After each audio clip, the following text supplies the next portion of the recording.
राधे महाराज जी, आपके चरणों में कोटि कोटि प्रणाम। महाराज जी, लाडली जी महारानी है, फिर बरसाना में श्री जी के महल में लाडली जी महाराज लिखा हुआ है। महाराज जी आपके लाडली जो महारानी भी है, लाडली जो महाराज भी है, क्योंकि लालजू और लाडली जो कहने को दो हैं, एक ही है ना, एक ही ना। ठाकुर ठाकुरानी वही तो बने हुए हैं। तो आप ब्रजलीला देखे हैं तो कभी ठाकुर जी ठाकुराइन बन जाते हैं और ठकुराइन ठाकुर जी बन जाते हैं। देखा है कभी ऐसा कि हमारी लाडली जो लालजू बन जाते हैं और लालजू लाडली जू बन जाते हैं? झांकी देखी ऐसी लीला में?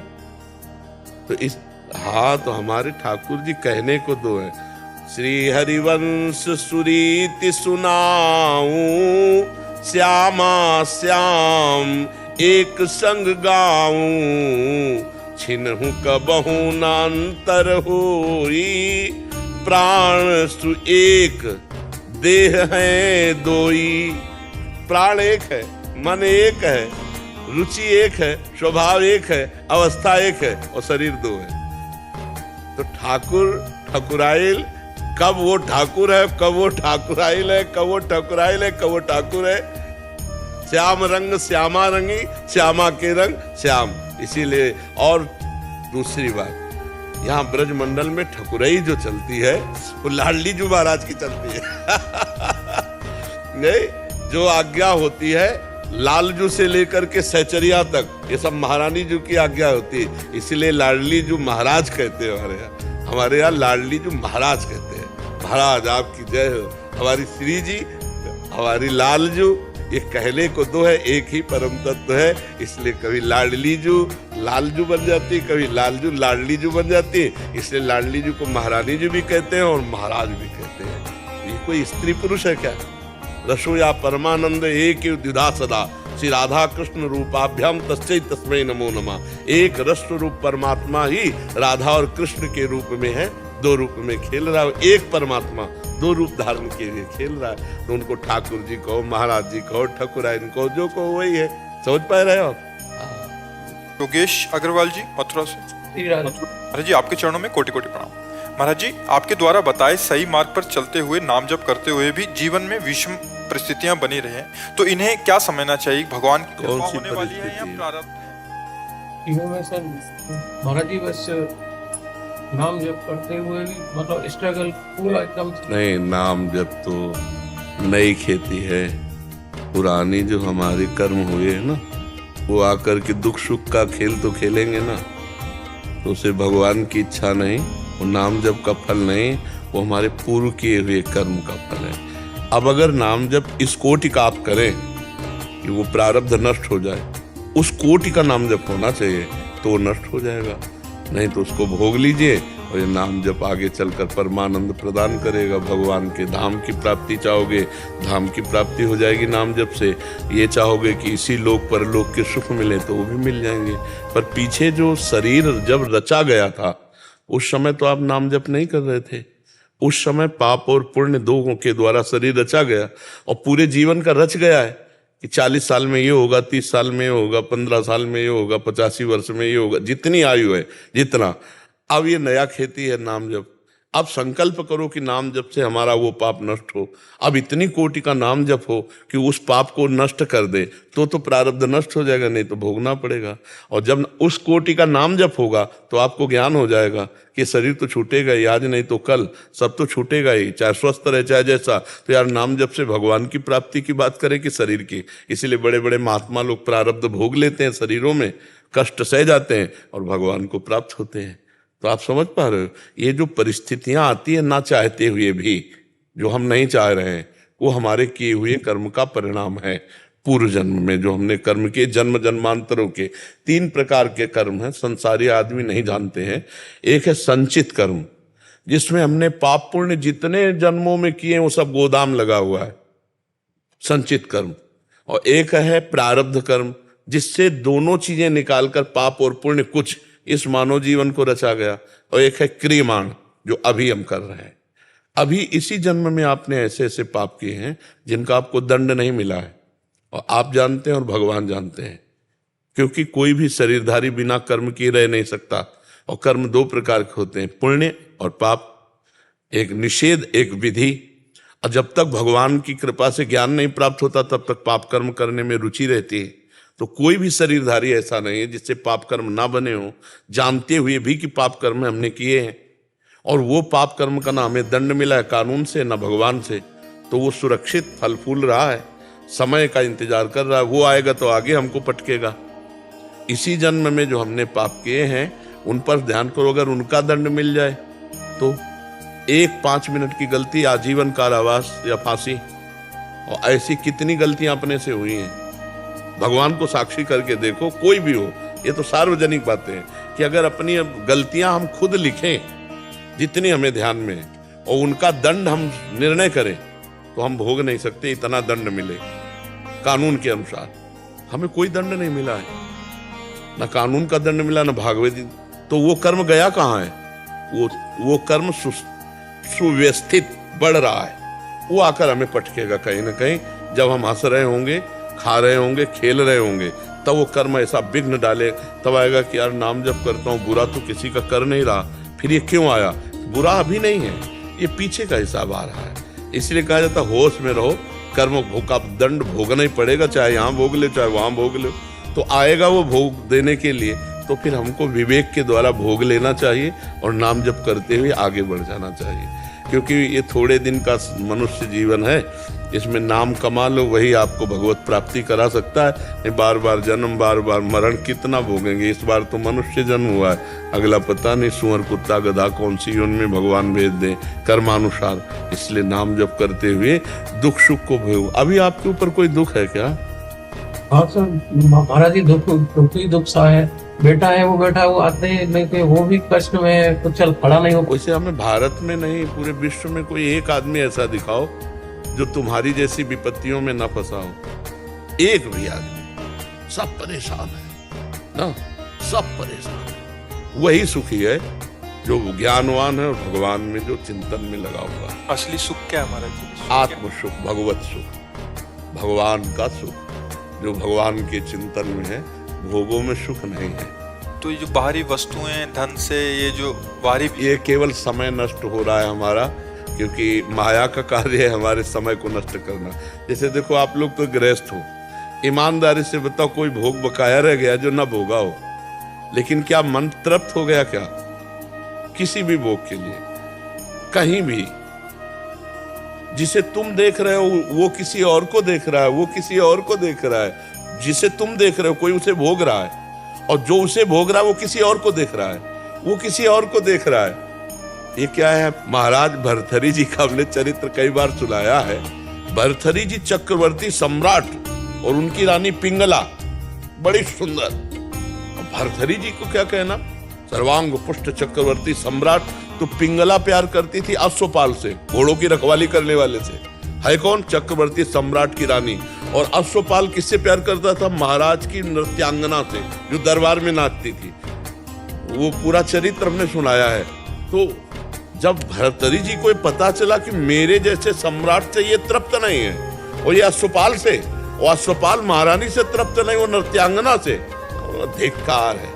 और मुकुट उतारा, रख दिया और बैरागी बन गए और भगवान को प्राप्त हुए।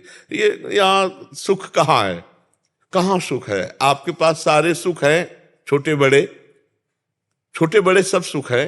कहाँ तृप्ति है?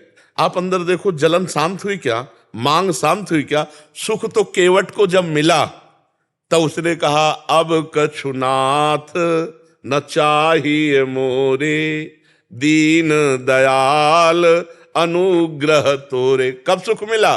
जब भगवान के चरण धो रहा है। भगवान के चरण मिले तो अति आनंद उमगी अनुरागा। अति आनंद, अति आनंद किसी भोग में मिला क्या? जो हम सोचते हैं, सोचने में सुख होता है, वो भोगने में नहीं होता। ध्यान देना हमारी बात को, यह आध्यात्मिक विषय है।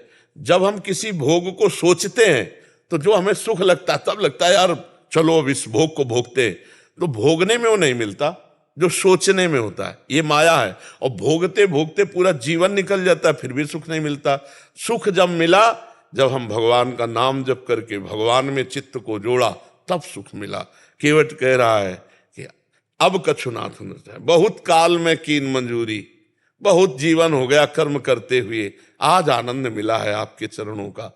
जैसे गोस्वामी जी कह रहे, पायो परम विश्राम राम समान प्रभु नाही कहूं। जब तक भगवत प्राप्ति नहीं होगी तब तक सुख नहीं मिलेगा। यहाँ खोजते रहो, दौड़ते रहो, भागते रहो, इस शरीर में नहीं उस शरीर में, इस वस्तु में नहीं उस वस्तु। पैसे का क्या सुख है? अगर वस्तु न मिले तो पैसे का कोई सुख है क्या? मान लो 2000 रुपए का एक कमरे में भर के आपको अब दे दिए जाए तो आपको बिल्कुल सुख नहीं मिलेगा। क्यों? अब उनसे वस्तु नहीं मिलती। पैसे का सुख वस्तु, और वस्तु का सुख भोग, और भोग में सुख है नहीं। देख लो, कितना भी चाहे भोग लो, कितना भी कर लो, पूरा जीवन निकल जाता है, कभी तृप्ति नहीं होती। फिर वो ऐसे पाप कर्म कर बैठता है कि फिर हथकड़ी बेड़ी, जेल में, या फांसी की सजा, या गोली मार दी जाती है, दुर्गति को प्राप्त हो जाता। सुख तो मिला नहीं, सुख तो किसी को नहीं मिला। सुख जब मिलेगा तो सुख की पहचान है कि तृप्त हो जाओगे और होगा अब नहीं चाहिए। वो तब होगा जब भगवान मिल जाएंगे। भगवान का भजन करोगे तो हृदय से आएगा। कि आप शुरू करो भजन, खुद देख लेना, आपकी रुचि हटने लगेगी। जितना ठीक भजन करोगे उसकी पहचान है। इन सब गंदी बातों से, भोगों से आपकी रुचि खत्म होने नहीं है। कितने लोग ऐसे हैं केवल प्रवचन सुन करके भजन मार्ग में लगे, हजारों लोग मांस मदिरा गंदी बातें त्याग दी। हजारों लोग यहीं आके बोल चुके कि हमने त्याग दिया। क्या वो पहले नहीं त्याग सकते थे? लेकिन जब अध्यात्म की बात सुनी तो इतनी बुद्धि पवित्र हो गई कि गलत और अगर अध्यात्म में चल देंगे तो क्या वो भगवान को प्राप्त नहीं कर सकते? कर सकते हैं। हम भगवान के अंश हैं, भगवान को प्राप्त कर सकते हैं। तो बिना भगवान की प्राप्ति के सच्चे सुख की प्राप्ति है ही नहीं। प्रश्न क्या था? पर जी यही है कि मतलब नाम भी जब कर रहे हैं बट वो, हाँ, इसको क्या समझे, भगवान की कृपा या नहीं, पुराना प्रारब्ध का है। भगवान किसी अपने बच्चे को दुख नहीं दे सकते। मंगल भवन है, जैसे सूर्य चाहे भी तो अंधेरा नहीं कर सकता क्योंकि सूर्य प्रकाश में है ना, ऐसे भगवान मंगलमय है। वो चाहे भी तो किसी का मंगल नहीं कर सकते। जो भगवान को मारने आए, भगवान उनका मंगल कर दिए, फिर हम तो भगवान का भजन करते, हमारा क्यों मंगल करेंगे? हमने क्या बिगाड़ा है? हमारे कर्म ऐसे हैं तो उनका, जैसे किसी का पुत्र मर गया तो उनका भगवान ने ले लिया। भगवान ने ले थोड़ी लिया है, तो सिस्टम है, कानून है। इतने समय के लिए आया था, अपना काम किया, चला गया। 5 दिन के लिए आएगा तो 5 दिन रुकेगा, 5 वर्ष के लिए आया तो 5 वर्ष, 50 वर्ष के लिए आया तो 50 वर्ष। उसमें भगवान का क्या है? कानून है। ये महाराज जी को प्रणाम। ये प्रश्न शायद इनका नहीं है, ये शायद लाखों करोड़ों लोग, अगर मैं भी होता यही बोलता। बिल्कुल जी। महाराज जी इसमें एक चीज पूछना चाह रहे थे। महाराज जी संत महापुरुषों के चरित्रों में सुनने में आता है कि वो बड़ी से बड़ी प्रतिकूलता को हंसते सहते हैं और अब कृपा मानते हैं, बट एक संसारिक जो सत्संग या ऐसा विवेक धारण नहीं किए, उनको छोटा सा कष्ट भी बहुत भारी क्यों लगता है और प्रभु पे दोषारोपण करने लग जाते हैं। देखो, सारी बात होती है, अभी हमने आपको बताया कि वो गाली भी सुन, पीछे वाले में बताया तो धन की प्रधानता हो जाने पर एक लेबर गाली भी सुनता है, धूप कष्ट में सब मेहनत करता है, क्योंकि उसका लक्ष्य होता है 500 रुपया शाम के मिलेगा। हमारा जब लक्ष्य हो जाएगा श्री भगवान, तो भगवान सर्व सामर्थ्यशाली हैं, उन्हीं के बल से सहा जाता है। जन्म जन्मांतरों का हिसाब सब बराबर करके वो अपने धाम बुला रहे हैं, तो ये उनकी सामर्थ्य है। अच्छा, गृहस्थ आदमी, अब उसने बच्चा, पत्नी, परिवार, घर, मकान, इतना अपना सब कुछ माना है। अब अगर उसके इतने अपने में सब कुछ ठीक है तो भगवान तुम्हारी जय, और इतने अपने में अगर कुछ गड़बड़ है तो भगवान से भी श्रद्धा गई और वो बड़ा असंतुष्ट रहेगा, क्योंकि उसका इतना ही घरौंदा है, इतना ही सब कुछ है। तो इसलिए भगवान से न जुड़ने के कारण, अज्ञान होने के कारण ये दुख सुख का अनुभव नहीं झेल पाते। थोड़ा सुख हुआ तो फूल गए, नाच रहे हैं, और दुख हुआ तो मार उदास हाहाकार मचा रहे हैं। और यहाँ सुख की क्या पूछना, सुख की सीमा नहीं है, सुख की सीमा नहीं, क्योंकि असीम भगवान है। और जब आगे बढ़कर भाव आएगा ना, तो आप भी इसी मस्ती में हो जाओगे। चाहे जितना बड़ा दुख हो, आप मुस्कुराओगे कि भगवान ने जो किया मंगल में किया, सब परिवार उनका, सब संपत्ति उनकी, जैसे वो रख रहे हैं यार वैसे हम रह रहे हैं। कोई न कोई हमारा कर्म है। देखो, कर्म को भगवान कोशिश करके भोगवाते हैं। दशरथ जी के द्वारा इतना तपस्या भजन हुआ कि भगवान बेटा बने आके, आप विचार करो, और एक पाप बन गया, श्रवण कुमार का वध। श्रवण कुमार का वध, वो शब्द वेदी बाण संधान करना जानते थे, तो वो जो मटकी के साकरी और उसे डुब डुब डुब ऐसे आवाज में मानो मृग पानी पी रहा है, तो उन्होंने उसी शब्द पे बाण मार दिया। तो मृग था नहीं, वो तो श्रवण कुमार थे, माता पिता को तीर्थयाटन करा रहे थे। उनकी छाती में लगा, जो आह निकली तब उनको लगा ये तो मृग की आवाज नहीं तो मनुष्य की आवाज। नजदीक गए तो श्रवण कुमार को देखा, प्राण निकल रहे थे उनके। कहा भाई तुम जो भी हो ये पानी ले जाओ और मेरे माता पिता को आखिरी मेरा प्रणाम कह के पानी। अब उनके होश खराब हो गए कि ये क्या हो गया, मेरे द्वारा ये क्या हो गया। जब बूढ़े माता पिता के पास गए तो उनका बेटा इतना विलंब क्यों, अब वो बोले कैसे बेटा नहीं, तो उनका बोलो बेटा कभी हमारी आज्ञा उल्लंघन नहीं की, बोलो ना। तो उन्होंने कहा महाराज क्षमा कीजिए, मैं चक्रवर्ती सम्राट दशरथ हूं, आपका बेटा श्रवण कुमार मारा गया मेरे हाथ से शब्द वेदी बाण के द्वारा, ऐसा ऐसा। तब उन्होंने कहा जा मैं पुत्र वध करने वाले के हाथ से पानी नहीं पीता, लेकिन जैसे मैं पुत्र के वियोग में तड़प कर मरूंगा वैसे तू मरेगा, तुझे कोई नहीं बचा पाएगा। तो देखो भगवान के बाप बने पिता, बाप जी हैं भगवान के दशरथ जी, लेकिन कर्म जो बना तो वैसे ही तड़पते हुए राम राम हा राम कहे, वैसे ही पुत्र वियोग में प्राण त्यागा कि नहीं। भगवान मिटा सकते थे ना, लेकिन भगवान ने नहीं मिटाया ना। ऐसे ही भगवान अपने संत अपने भक्त के प्रारब्ध को भोगवा देते हैं और मिटाते नहीं हैं। तो देखो आप लोग उसको धैर्य पूर्वक भगवान का कृपा प्रसाद पाते हुए उसको सह जाओ। यहाँ इसका नाम पहले तो जान लो क्या है, मृत्यु लोग। यहाँ सब मरेंगे, खुली बात समझो, कब कौन मरेगा ये पता नहीं है।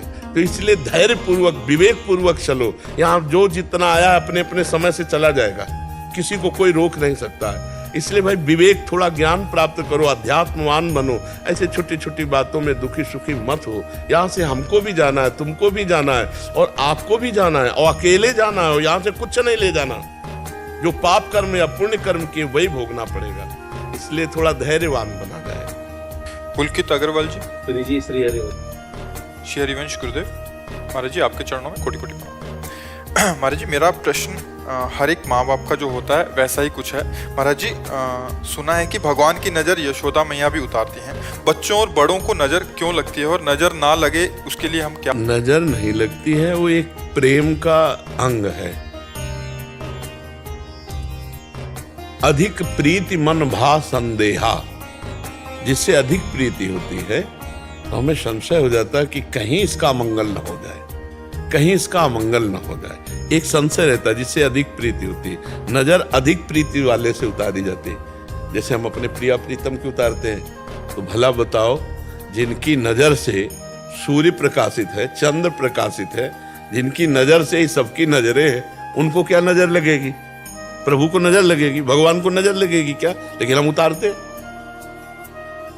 बलिहारी जाते हैं, अंगुली चुटकाते हैं, तृण तोड़ते हैं, ये जो नजर उतारने के राई नून उतारते हैं, ये हमारी प्रेम की वृत्ति है। वहां को किसी की नजर लगनी है। अगर नजर से लगने से हो जाता तो न जाने क्या क्या हो जाता, कुछ नजर नहीं लगती। ये हमारी प्रीति की एक भावना है जिसमें हम अधिक प्रीति करते हैं। जैसे बालक में कि अब इसको ये परेशानियां लग रही, ये तो नजर लग रही, वो मिर्च से उतार दिया और बोले बिल्कुल देखो नजर लगी है, इसमें ना तो छींक आ रही मिर्च में, सब ऐसा। हम जैसा सोचते हैं, जैसा भावना करते हैं वैसा होता है। कोई किसी की नजर वजर नहीं लगती है, ये प्रीति की भावना है। नहीं, हम प्रिया प्रीतम की नजर उतारते हैं, अपने गुरुजनों की भी नजर उतारते हैं। जब हमारा भाव आता है तो हम अपने आचार्य को भी आशीर्वाद देते हैं, चिरजीवो तारानंदन, तारानंदन व्यास जी। तो ये प्रेम का विषय है। प्रेम में ऐसा हित चिंतक निज चेरिनु, जो निज चेरी है, दासी है प्रिया प्रीतम की, वो देखती प्रिया प्रीतम सुंदर झूला झूल रहे, चंदन के वृक्ष में झूला पड़ा है, कैसे किलोले कर रहे, तो बहुत आनंदित होती और विचार करती कि नजर ना लग जाए। किसकी किसकी नजर वहां लगेगी? वहां सब नजरें तो पान कर रही रूप रस का। हित चिंतक निज चेरिनु उर आनंद न समात, निरख निपट नैनन सुख तृण तोरत बलिजात। इतना आनंद बढ़ रहा है प्रिया प्रीतम को देखकर, किसी की नजर न लग जाए तो तिनका तोड़ती है, ऐसे अंगुलियां चुटकाती है। ये किया जाता है नजर के बलिहारी, तो जैसे हम प्रिया प्रीता वैसे छोटे बालक, ये प्रेम का विषय है। किसी की नजरों में इतनी ताकत नहीं किसी का अमंगल कर दे। हाँ, अब जैसे जुकाम बुखार या कुछ घटना घटनी है, अब उसको किसी निमित्त से मान लीजिए बकाया किसी की नजर, बोले उसकी नजर इतनी खराब भर कर देख ले तो बच्चा बीमार हो जाए, नहीं, कौन काहू के सुख दुख कर दाता, निज कृत कर्म भोग सुन भ्राता। गर्भ में ही बालक कितने ऐसे कष्ट पा रहे हैं, तो क्या उसमें किसकी नजर लग गई? कर्म, कर्म। हम लोग इन सब बाहरी बातों को ज्यादा ध्यान नहीं देते, ये सांसारिक लोक रीति के अंतर्गत आता है। और बकाया जो वास्तविक नजर उतारने का तरीका वो प्रीति का है कि कहीं हमारे प्यारे को किसी की नजर न लग जाए, ये प्रीति की बात है। विक्रांत सिंह जी अयोध्या जी से। श्री हरिवंश, राधा वल्लभ श्री हरिवंश महाराज जी, आपके चरणों में कोटि कोटि नमन। महाराज जी, भाव का स्थान स्थूल, सूक्ष्म या कारण शरीर किस में होता है? हमारे सदगुरुदेव के प्रति होने वाले देह के भाव और स्थूल देह के भाव में अंतर क्यों है, और इनमें से हम कैसे अंतर है? श्री स्वप्निक देह में जैसे जो हमारे इष्ट है वो हमारे सदगुरुदेव भगवान है, और इस स्थूल शरीर में मतलब जब भी अपने सदगुरुदेव के प्रति विचार करते हैं या उनके तो विचार स्थूल से होते ही नहीं है, बावरे हो।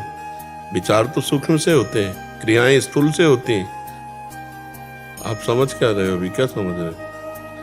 स्वभावानुसार कारण शरीर स्वभाव है, और सूक्ष्म शरीर में बुद्धि निश्चय करती है, मन संकल्प करता है, चित्त चिंतन करता है, अहंकार स्वीकृति करता है, ये सूक्ष्म शरीर का है, और उसकी क्रियाएं स्थूल शरीर में होती हैं। अब बोलो क्या जानना चाहते हैं? अब प्रश्न ये था कि जो सदगुरुदेव के प्रति जो भाव होते हैं इस शरीर में वो भाव उस तरह से नहीं आ पाते भाव, और जब स्वप्न में उनके दर्शन होते हैं तो अलग ही विकलता दिखती है, तो उसके लिए इसमें तरसते हैं कि वो विकलता स्वाप्निक भाव में है, वो कोई स्थायी भाव थोड़ी है।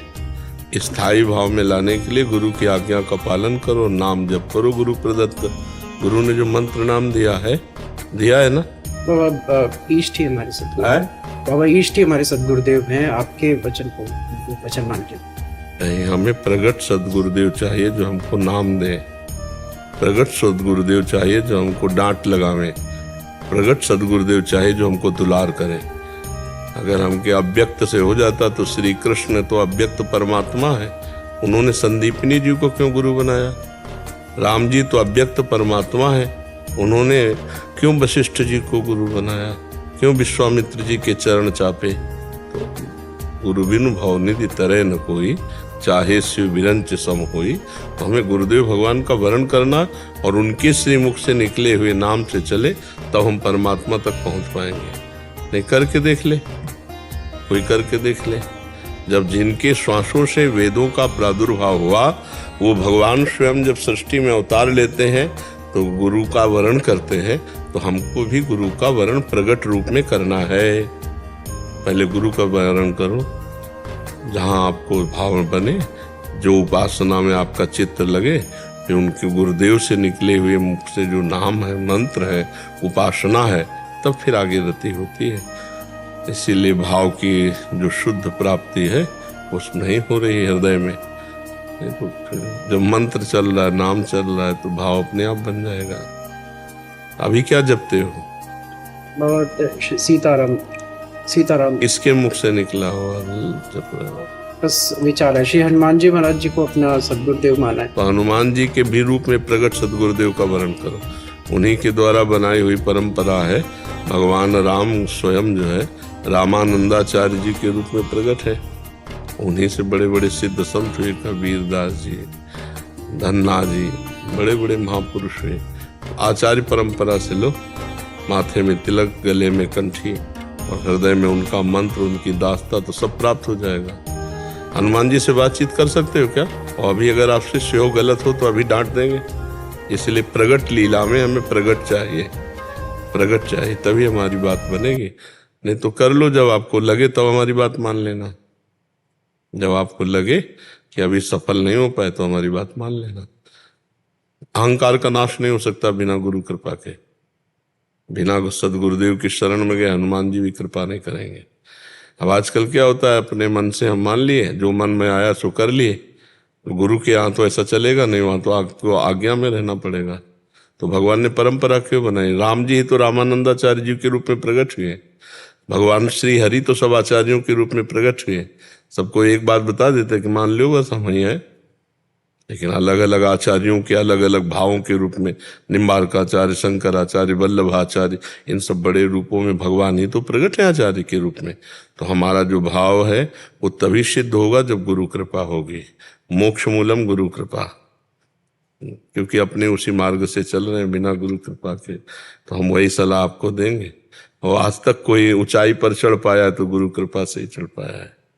तो किसी राम जी के उपासक महापुरुष का गुरु रूप में वर्ण करो, उनसे नाम मंत्र लेकर खूब भगवान के पावन चरणारविंद में डूबो। मनुष्य जीवन इसी में डूबने के लिए है। बाबा आपकी बड़ी कृपा हुई, जब से आपके प्रवचन सुनने लगे तब से बाबा फिर हमने नाम जप वगैरह प्रारंभ किया है।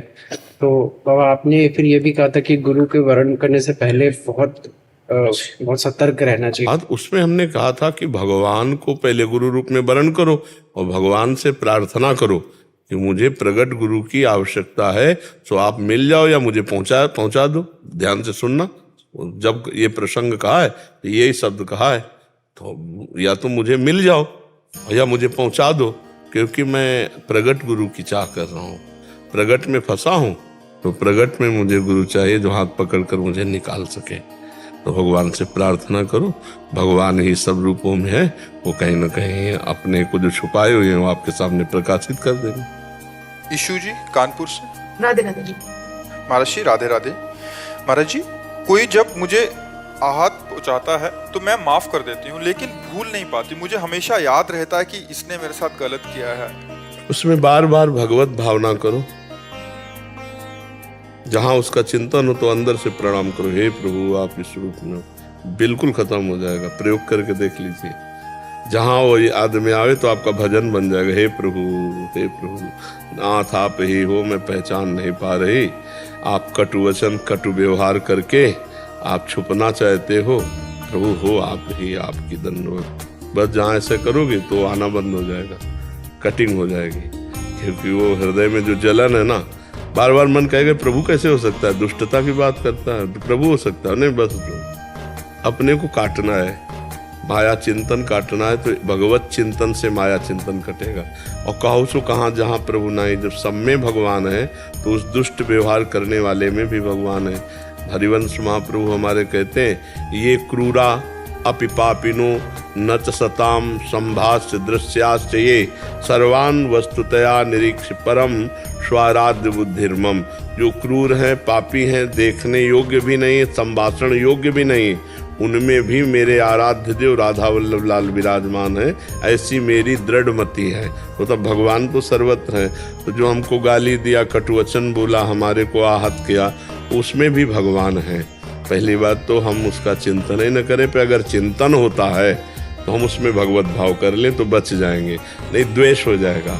उसका चिंतन करके हृदय जलेगा कि यार इसने ऐसा कहा, बड़ा दुष्ट है। ये उसका बुरा होना सोचा तो उसका बुरा होगा कि नहीं होगा, लेकिन आपका अभी बुरा हो गया, आपका मन मलिन हो गया, द्वेष युक्त हो गया, तो आपका बुरा हो गया। इसलिए अपने को बचाना है। अपने गाली देने वाले, निंदा करने वाले, अपने के प्रति दुख देने वाले को भी हम भगवत भाव से, और भगवान उसे संभाल लेंगे, भगवान संभाल लेते हैं। ये न सोचे कि ये बढ़ता चला जाएगा फिर हमें दुख और देगा, नहीं, कदम पे रोक लेंगे भगवान। जिस दिन तुमने भगवान के प्रति समर्पित कर दिया उस दिन भगवान संभाल लेंगे, हमने देखा है। या फिर उसके हृदय से वो भाव हटा दिया तो वो इतना प्यार करने लगा कि जब दोस्त से भी ज्यादा प्यार करने लगा। तो हम अपनी बात भगवान को, भगवान सर्व सामर्थ्यशाली है। मर्जी उनमें भगवत भाव बार बार करते रहे। हाँ, कि बार बार मन में, जैसे हमारे मन में बार बार उसकी झांकी आ रही और हमें द्वेष हो रहा है तो बार बार हे भगवान आप ही हो, तो बिल्कुल कट जाएगा, द्वेष नहीं रहेगा, वो भाव ठीक हो जाएगा। पर ये चूक ना हो, बार बार भगवत भाव हो। मर्जी भगवत भाव करने के लिए भी नाम जप की आवश्यकता है। हाँ, बिना नाम जप किए तो इतनी क्षमता नहीं कि आप भगवत भाव कर लो। बिना भजन के भगवत भाव कर ही नहीं सकते हो, बिल्कुल नहीं कर सकते हो। ये भावना नहीं टिकेगी। जब नाम जप करोगे, भजन करोगे, अच्छे आचरण करोगे, तुम्हारा लक्ष्य परमार्थ है, भगवत अध्यात्म है, तभी आप ऐसा कर सकते हो। संसारी आदमी थोड़ी ऐसा कर सकता है, वो तो अध्यात्म मार्ग में चलने वाला कर सकता है। महाराज जी एक प्रश्न और महाराज जी, अभी आपने उत्तर दिया था कि गुरु की प्रसन्नता के लिए क्या करना चाहिए, आपका उत्तर था नाम जप सर्वोपरि उत्तर है महाराज जी। महाराज जी गुरुदेव की बहुत सारी आज्ञाएं होती हैं सदमार्ग पे चलने के लिए। राधा नाम हमने 2 मिनट तो आपको सुना दिया, राधा राधा राधा, आप प्रकट में प्रसन्न हो गए, बट आंतरिक प्रसन्नता गुरुदेव की कहाँ रहती है महाराज जी? राधा नाम में ही। हाँ 2 मिनट वाला थोड़ी कि राधा नाम सुना दे, ये तो हमने बताया कि जैसे बाहर लोग खड़े रहते तो हमारी प्रसन्नता, हमारा आकर्षण राधा नाम से होता है। तो गुरु की आज्ञा में सबसे बड़ी प्रसन्नता उनकी छिपी हुई है। अगर उनकी आज्ञा का हम पालन कर, देखो जब राधा नाम जपोगे तो और आज्ञाएं अपने आप पालन करने लगोगे कि खान पान शुद्ध होना चाहिए, आपके आचरण शुद्ध होने चाहिए, आपका व्यवहार सबके प्रति शुद्ध होना चाहिए। आप जब हमारा सत्संग सुनोगे तो हमारी हर बात तुम्हें प्रिय लगेगी और उसको धारण करना पड़ेगा। लेकिन हमारी प्रसन्नता कहे तो है निरंतर नाम जप, निरंतर भगवत आश्रित होना, भगवत चिंतन करना। और क्या, फल फूल दे दिए, खा पी लिया, शौच बन गया, रुपया दे दिए, जो काम चल रहा है व्यवहार का उस काम में लग गया। हमारे सुख का विषय थोड़ी बना, हमारे सुख का विषय तो भगवान नाम है। जितना नाम, अच्छा हमारे सुख का विषय हम नहीं है, हमारे सुख का विषय आप हो। जैसे कोई साधक कहता है कि हम तो बहुत गलत आचरण करते थे, 1 वर्ष से सत्संग सुना, सब छोड़ दिया, अब हमारे को बहुत अच्छा लगा, हमारा हृदय शीतल हो गया, कि हमारा जो बोलना है वो सार्थक हो गया, हमारा जीना सार्थक हो गया। 4 लोग सुधर रहे हैं, 4 लोग सुखी हो रहे हैं, अच्छे मार्ग में चल रहे हैं, तो हमें सुख मिला, हमारा जीवन सुख हुआ। हमारा जीवन तभी सार्थक है जब हम कुछ लोगों को अपने जीवन की बात दे के जाएं, वो अच्छे आदमी बन जाए, वो स्वस्थ रहे, वो सुखी रहे, प्रसन्न रहे, तब तो हमारा संत वेश धारण करना सार्थक रहा।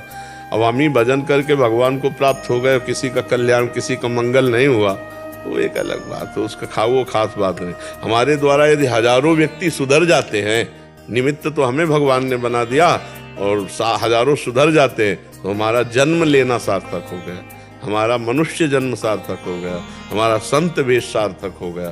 तो जब हमारी सार्थकता होगी तो हमें सुख मिलेगा ना। तो हमारी सार्थकता आप लोगों से है, आप लोग अच्छे आचरण वाले, नाम जप करने वाले। तो ये पता चला कि भाई सत्संगी हैं ये लोग, ये साधारण मनुष्य नहीं है, ये साधु संग किए हुए हैं। तो साधारण पशुओं जैसा आचरण करे तो अच्छी बात नहीं। हमारी प्रसन्नता तब होगी पूर्ण रूप से जब हमारे देशवासी, हमारे भगवत अनुरागी, सत्य धर्म का पालन करने वाले, बड़े पवित्र। अब जब हम सुनते हैं कि आज अमुक जगह पर आई बहन बेटी के साथ ऐसा व्यवहार किया गया, अमुक आदमी भाई को मार दिया, अमुक आदमी माता पिता को मार पीट करके बाहर कर दिया घर से, तब लगता है यह धर्माचरण कैसे बंद हो। तो ये जब आप धर्म से चलोगे, जब दूसरा गाली दे रहा आप उस पर भगवान का भाव कर रहे हो, तो अपने परिवार, अपने माता पिता को आप बहुत अच्छे से पालन पोषण करेंगे, आपकी बुद्धि शुद्ध हो जाएगी। तो जो रुपया शराब में, एक से पूछा कितने पी जाते हो, बोले 1000 की।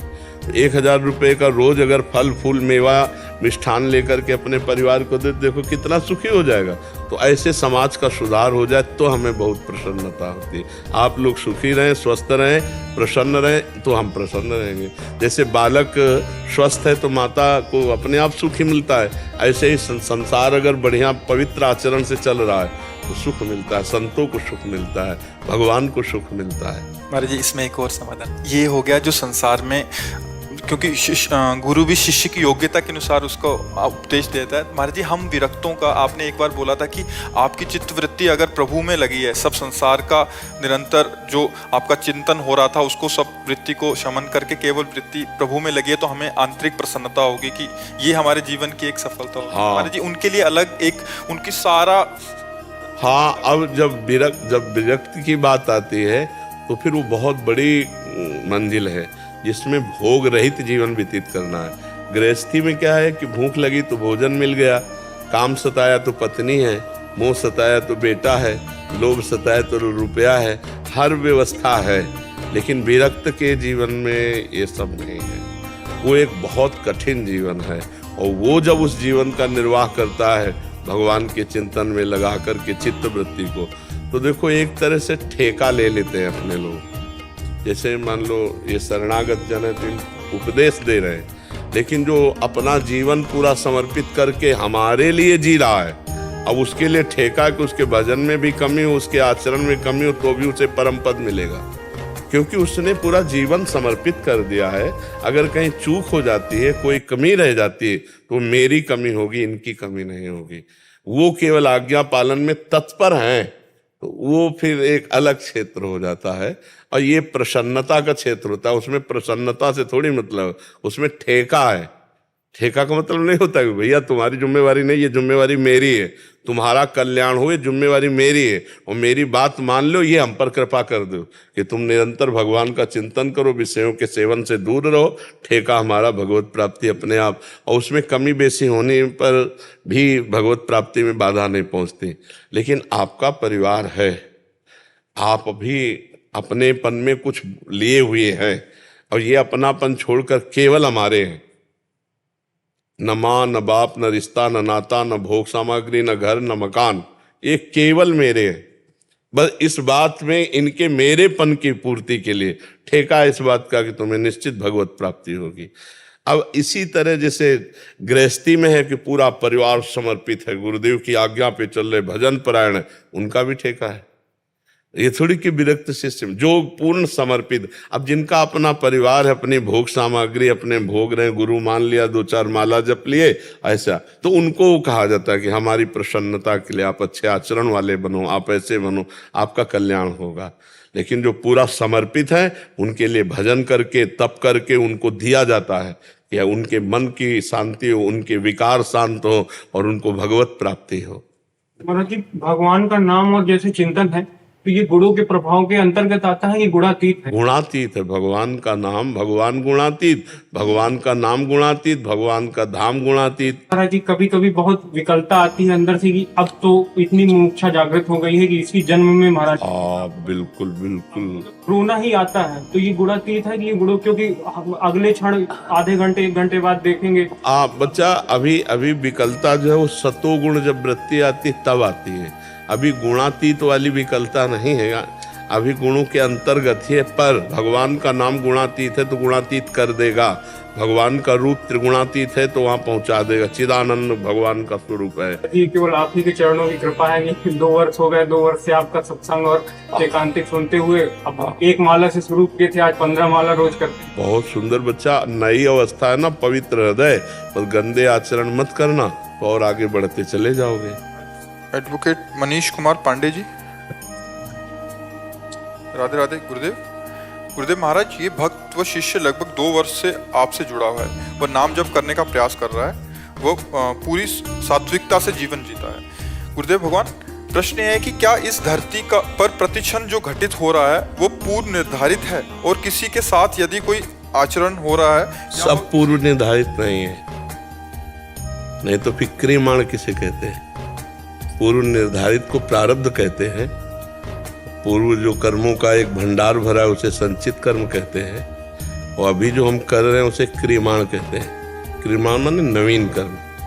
पशुओं के जीवन में पूर्ण निर्धारित है, मनुष्य जीवन नया कर्म कर सकता है। नए कर्म करते हैं तो उसका फल भोगना पड़ता है आगे चल करके, और विशेष अपराध बन जाए तो अभी से लागू हो जाएगा, अभी से दंड मिलने लगेगा। तो नवीन कर्म भी तो होते हैं, तो पूर्व निर्धारित ही हम सब नहीं मान सकते हैं। हमें छूट दी गई है कि आप पाप कर्म कर लो, पुण्य कर्म कर लो, भजन कर लो, बुरा कर लो, अच्छा कर लो। तो अगर वो पूर्व निर्धारित है तो फिर हम दंड के पात्र क्यों बने? लेकिन ऐसा नहीं है। शास्त्र भी आज्ञा करता है, अगर पूर्व निर्धारित ही कर्म सबके द्वारा होने हैं तो फिर शास्त्र आज्ञा क्यों करे? आज्ञा तो नवीन कर्म के लिए होती है ना भाई, कि सब प्रारब्ध के अधीन है, जैसा होना होगा वैसा हो जाएगा, तो फिर आज्ञा क्यों कि ऐसा करो ऐसा ना करो? वो नवीन कर्म के लिए है। ये मानव देह में नवीन कर्म होता है, वो केवल पूर्व जो निर्धारित भोगना है वो अन्य योनियों में है। पशुओं को है, पक्षियों को है, अन्य योनियों को है। मनुष्य योनि में नवीन कर्म करने का अधिकार है, और नवीन कर्म जब बिगड़ जाते हैं तब फिर वो ऐसे योनियों में पहुंच जाता है जहाँ पूर्व निर्धारित केवल उसे कर्म भोगने पड़ेंगे। कोई अशुभ कार्य कर रहा है, या किसी के अत्याचार कर रहा है, या अनाचार कर रहा है, और कोई उसे प्रताड़ित हो रहा है, तो क्या उसको प्रताड़ित होना ही था, उसके साथ अनाचार होना ही था? और नहीं, बचाया जा सकता था, विवेक के द्वारा बचाया जा सकता था। ये अज्ञान के द्वारा क्रिया हो रही है, तो अगर हम विवेक का प्रयोग कर ले तो बुरे प्रारब्ध से भी बचाया जा सकता है। अगर विवेक का प्रयोग किया जाए तो पूर्व प्रारब्ध से भी बचा जा सकता है। जो बहुत भयानक प्रारब्ध है वो तो फिर नष्ट ही कर देगा, लेकिन विवेक के द्वारा बचा जा सकता है। विवेक मनुष्य में ही तो है ना विवेक, अन्य जीवों में विवेक नहीं है, मनुष्य में विवेक है। अन्य जीवों में बुद्धि है, विवेक नहीं है। विवेक सत असत का निर्णय करने वाला ये केवल मनुष्य बुद्धिवान ही होता है। मेरा एक सवाल था कि अगर जैसे मेरे साथ कुछ हुआ तो कोई जरूरी नहीं कि मेरा शुभ कार्य ही उसी के लिए मैं जिम्मेदार हूँ, ना होने के बाद भी मेरे साथ कुछ या किसी भी इंसान के साथ कोई अशुभ कार्य है, उसके साथ अत्याचार अनाचार हो सकता है, भले उसका प्रारब्ध न रहा हो।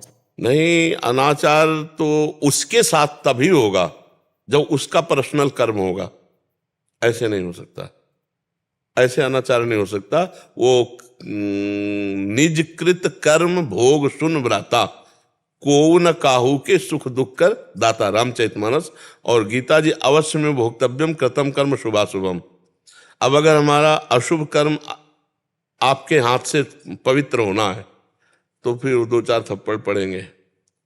अब इसके प्रारब्ध को बचाया जा सकता है, वही हमने आपको बताया कि उसको प्रारब्ध विवेक के द्वारा बचाया, अति दैन्य होकर के प्रियता पूर्वक तो बचाया जा सकता है प्रारब्ध को, लेकिन भयंकर प्रारब्ध को भोगना पड़ेगा। वही हमने जो आपको बताया ना। पर नवीन कर्म हमारे द्वारा कोई घटना घटती है जिसमें हमारी इच्छा और वासना होती है, और एक घटना घटती कि बिल्कुल हमारी चाहत नहीं है, जैसे अचानक किसी का मर जाना हमारे पैर से दब करके, या हम बहुत सावधानी से गाड़ी चला रहे हैं, अचानक कोई घटना घटी और हम उससे प्रभावित हो गए, तत्काल कोई घटना घट जाती, उसमें हम कहीं नहीं थे, वो प्रारब्ध भोग था, पर वो प्रारब्ध भोग है, अब हमें भोगना पड़ेगा। तो कुछ ऐसे नवीन कर्म का जो पहचान होती है वो इच्छा और वासना से होती है, समझना हमारी बात। और जो पूर्व प्रारब्ध कर्म का होता है वो अनिश्चित होता है, उसमें हमारी इच्छा वासना कर्म अभी का कुछ नहीं, वो अनिश्चित है। ऐसा जैसे एक व्यक्ति है और उसको निर्दोष है बिल्कुल 100%, और उसे फंसाया गया और आपको भी पता नहीं है कि वो निर्दोष है, और आपने वकालत में सिद्ध कर दिया वो दोषी है और उसको सजा भी हो गई। अब वो कह सकता है कि हम कसम से कहते हैं बिल्कुल निर्दोष है, तो वो निर्दोष नहीं है। उसका वो पाप जो गुप्त पाप रहा, उसने ना तो प्रायश्चित किया और ना उसको दंड मिला। वो गुप्त पाप प्रगट में निर्दोष होने पर उस अपराध के द्वारा उस अपराध का मार्जन कराने के लिए उसको फंसा दिया गया, और वो कर्म उसका दंड जो गुप्त रूप से किया उसका वो भोग रहा है। और वो समाज में कह सकता है कि भगवान ने न्याय नहीं किया, जज ने न्याय नहीं किया, वकील ने न्याय नहीं किया, क्योंकि मैं कसम खा के कहता हूं मैं निर्दोष हूं, लेकिन पक्का ये उसका वो दोष उस पर हावी हो गया जहां वो दोषी था, दोषी ठहराया नहीं गया, दंड नहीं मिला और उसने प्रायश्चित नहीं किया। बड़ा कर्मों का जाल बड़ा सूक्ष्म विषय होता है। तो स्वेच्छा, वासना और कामना, इससे नवीन कर्म होते हैं। स्वेच्छा, वासना, कामना से रहित अचानक घटना जो घटती है उसे प्रारब्ध कहते हैं। वो विधान से पक्का है, वो तुम्हारी इच्छा के अनुकूल प्रतिकूल जैसा भी गिरेगा आके, तुम्हारे कर्म के अनुसार गिरेगा आके। और अपनी इच्छा के अनुकूल प्रतिकूलता को लेकर जो हम विचार पूर्वक कर्म करते हैं वो नवीन कर्म होता है। जो हम विचार शून्य भोगते हैं एकदम, जैसे कौन दुख भोगना चाहता है, किसी का विचार नहीं पर दुख भोगना पड़ता है, प्रारब्ध होता है। अचानक कोई घटना जो घटती है उसको कहते हैं प्रारब्ध, और जो हम विचार पूर्वक कर्म करते हैं शुभ या अशुभ, वो होता है नवीन कर्म। रोहन दीक्षित जी महाराष्ट्र से। राधा वल्लभ श्री हरिवंश महाराज जी, आपके चरणों में कोटि कोटि प्रणाम। महाराज जी, मेरा प्रश्न किसी शंका निवारण हेतु नहीं अपितु केवल जिज्ञासा पूर्ति मात्र है। महाराज जी, श्रीमद् भगवद गीता में श्री कृष्ण जी कहते हैं अक्षराणाम अकारोस्मि, और सत्संग में भी कई बार आपके श्रीमुख से सुना है कि शब्द तत्व को हर स्थान, वस्तु, वाणी के हर एक अक्षर में व्याप्त है। अतः क्या कोई भी मनचाहा अक्षर अथवा शब्द का जाप करके क्या भगवत प्राप्ति हो सकती है? नहीं, गुरु प्रदत्त, शास्त्र सम्मत गुरु प्रदत्त। अब जैसे का है तो का जोड़ किया गया है कृष्ण से, कमल नयन से। तो गुरुदेव भगवान के द्वारा जो निकला हुआ मुख से अक्षर है वही हमें अविनाशी तत्व पर स्थित करेगा, वही। तो इसीलिए मंत्र मूलम गुरु वाक्यम, गुरु वाक्य पर रखा गया, गुरुमुख होने पर जो गुरुदेव ने नाम दिया उसी से भगवत प्राप्ति। ये भी बात पर समझनी है। तो अब जैसे हम राम जपे, हमें गुरुदेव ने नहीं दिया, पर किसी गुरु ने तो बोला है राम, कृष्ण बोले, किसी महापुरुष ने बोला ना, राधा किसी महापुरुष ने। तो अगर हम राधा राधा राधा जपते हैं तो वो गुरुमुख है, वो आचार्यों द्वारा जपा गया है, वो महापुरुषों द्वारा कहा गया है। तो हमें उन महापुरुषों का कृपा प्रसाद प्राप्त होगा और कोई न कोई प्रगट में सदगुरु प्राप्त हो जाएगा। हर अक्षर में ब्रह्म विराजमान है, पर जब गुरुदेव मंत्र मूलम गुरु वाक्यम, मंत्र का मूल है जो गुरुदेव के मुख से निकला हुआ जो नाम मंत्र है, वो हमें भगवदाकार वृत्ति प्रदान करता है। नहीं तो सब अक्षर ब्रह्म है और सब कोई बोलता ही रहता है, बोलता ही रहता है, तो सबको भगवत प्राप्ति हो जाए, क्योंकि सब अक्षर ब्रह्म है। तो दिन भर बातचीत तो होती ही रहती है ना, बात समझ रहे हो ना। कोई कितने ऐसे शब्द, राम में भी रा है और रावण में भी रा है, राक्षस में भी रा है, रात में भी रा है, तो बहुत से ऐसे। पर सब रा बोलने से थोड़ी भगवत प्राप्ति हो जाएगी। राधा में भी रा है, तो जब गुरुदेव बोले कि राधा, अब जीवन की बात आ गई। धिक्कार में भी धा है, धारा में भी धा है। तो धा में, धा देखो तो लाखों शब्दों में धा है नहीं? वही हमारे आराध्य देव हो गए अक्षर जो गुरुदेव ने हमें दे। मंत्र मूलम गुरु वाक्यम महावाक्यार्थस्य वितारिताम, जो महापुरुषों ने वचन बोले वही हमारे विचार नहीं। शब्द में तो सब में भगवान है। तो रात दिन लोग प्रपंच की बातें करते रहते हैं, तो शब्द तो होते ही है ना, तो उनको पुण्य मिल जाना चाहिए पाठ करने का, क्योंकि हर अक्षर में ब्रह्म है। लेकिन जब शास्त्र का पाठ करते तो उससे सुकृत मिलता है, जब गुरु प्रदत्त नाम जप करते तो उससे भगवत प्राप्ति होती है। समझ पाया? तो गुरुदेव आपके श्रीमुख से नाम मिल, हम तो चिल्लाते रहते राधा राधा राधा, और जिसको जो नाम गुरुदेव के द्वारा, बहुत से नाम है, हम रामकृष्ण हरि भी बोलते हैं, राम बोलो कृष्ण बोलो हरि बोलो, जो नाम प्रिय लगे वो नाम हम खूब जप करें तो उसी से मंगल हो जाएगा। नाम में प्रियता हो जाए, बस बात बन जाएगी। राम कृष्ण हरि, जो नाम राधा राधा राधा, जो नाम प्रिय हो खूब नाम जप करो।